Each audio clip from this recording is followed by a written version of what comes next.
Inspector, हमने आत्मसमर्पण किया है। आप जानते हैं कि हम कहीं भागने वाले नहीं हैं। तो बस सिर्फ एक बार हमें अपने बेटे से मिलने नहीं दीजिए जाने से पहले। सॉरी, हम ये परमिशन नहीं दे सकते हैं। ऐसे कैसे आप आज्ञा नहीं दे सकते? एक माँ के दुख का आपको बिल्कुल भी एहसास न है। हम कानून के दायरे में रह के बात कर रहे हैं इंस्पेक्टर। एक माँ अपने बेटे को मिलना चाहती है, उसे मिलने न दीजिए प्लीज। ठीक है,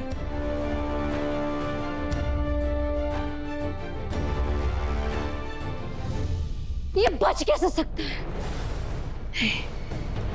मेरा प्लान चौपट नहीं हो सकता। इसे मरना होगा, मरना ही होगा।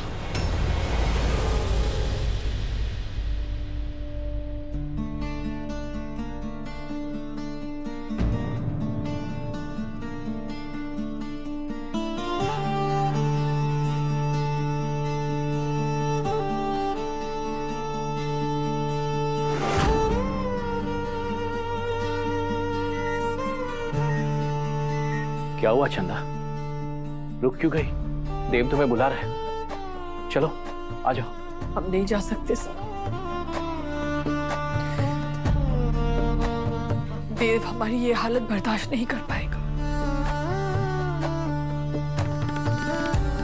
हमने अपने बेटे को देख लिया, वो ठीक हो रहा है और बहुत जल्द बिल्कुल ठीक होकर अपने घर चला जाएगा। हमारे लिए इतना ही काफी है। वसुधा, हमारे बेटे का ख्याल रखना, और हम चाहते हैं कि देव को हमारे अरेस्ट होने के बारे में कुछ पता ना चले, ठीक है?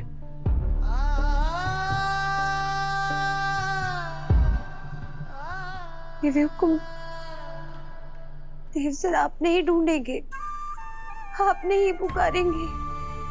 मैं जवाब दूंगी उन्हें, ये कहूंगी उनसे। वो तुम जानो तुम क्या कहोगी उससे। और अगर उसे पता चल गया कि हम अरेस्ट हो गए हैं तो उसकी तबीयत और बिगड़ जाएगी। इस बात का ख्याल रखना।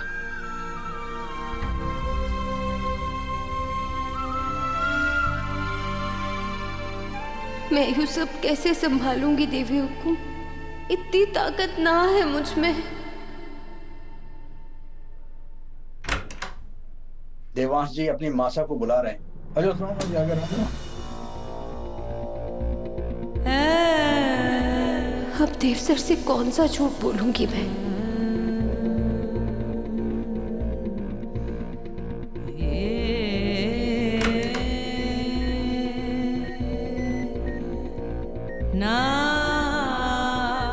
मासा, मुझे पता है मासा, सफाहत की वजह से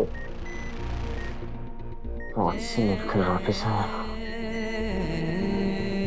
जाने इस बार कितना कठिन व्रत रखा होगा आपने, कितनी बड़ी परीक्षा दी होगी, कितना बड़ा त्याग दिया होगा।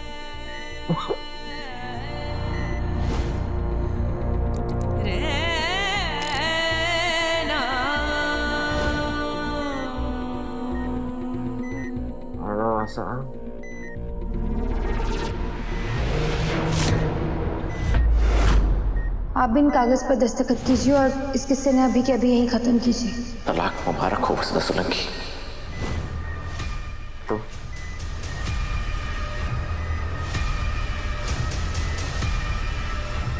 हम दोनों ने तलाक के पेपर साइन कर लिए।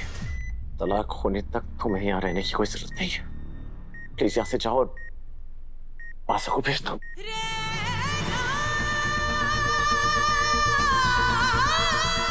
ना मैं आपको सच बता सकती हूँ, ना अभी आपकी मासा को ला सकती हूँ, पर मैं आपको ऐसे दुखी ना देख सकती देव सर।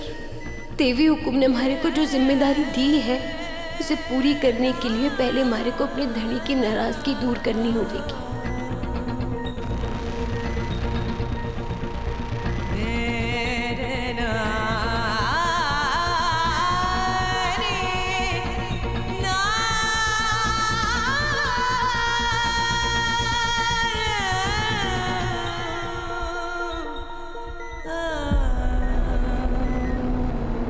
हमारे को माफ कर दीजिए धनी, गलती हो गई हमारे से। पागल हो गई थी मैं। पता नहीं कैसे और किसके बहकावे में आ गई। माफ कर दीजिए ना प्लीज। मैं आपकी बस हूं धनी, जो आपसे इतना प्यार करे कि 7 जन्म भी कम पड़ जाएंगे। रास्ता भटक गई थी मैं, लेकिन अब घर लौटना चाहूं। मेरे को खुद से दूर मत कीजिए धनी, माफ कर दीजिए ना।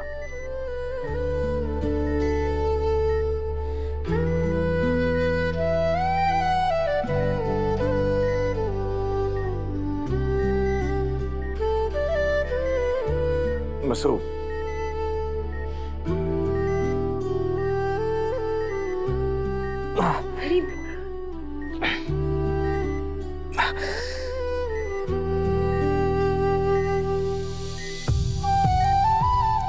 कभी कभी कुछ खोने के बाद ही उसकी कीमत पता चले। मैं आपको नहीं खो सकती धनी, मैं आपके बिना जी सकती हूँ। तुम मुझसे प्यार करती हो, मेरे लिए इतना काफी है।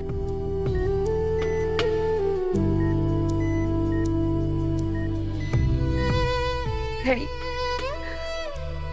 आपने साल में देखकर तो मेरी जान ही निकलने वाली थी।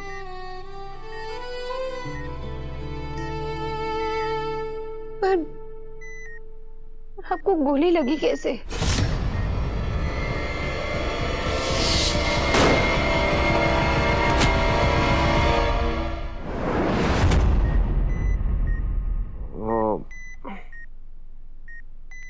जब मैं अभी को ढूंढने निकला तो रास्ते में 2 लोगों के बीच में झगड़ा हो रहा था। देखते झगड़ा बढ़ता गया, मुझसे देखा नहीं गया तो मैं झगड़ा रुकवाने के लिए बीच में घुस गया। झगड़ा तो रुका नहीं, लेकिन हाथापाई में किसी से गोली छिल गई और मुझे लग गई। और तुम ये सब छोड़ो, जीता हूँ मासा का। जानता हूँ ये बात सुनकर वो घबरा गई होगी। मुझे मासा से मिलना है बस। देव को हमारे अरेस्ट होने के बारे में कुछ पता ना चला। देवी हुकुम योग खबर सुनते ही मंदिर चली गई देव सर। और आपने सही कहा था, देवी हुकुम की प्रार्थना की वजह से ही आपको होश आया। वो आती ही होंगी। मुझे मासा से मिलना है प्लीज।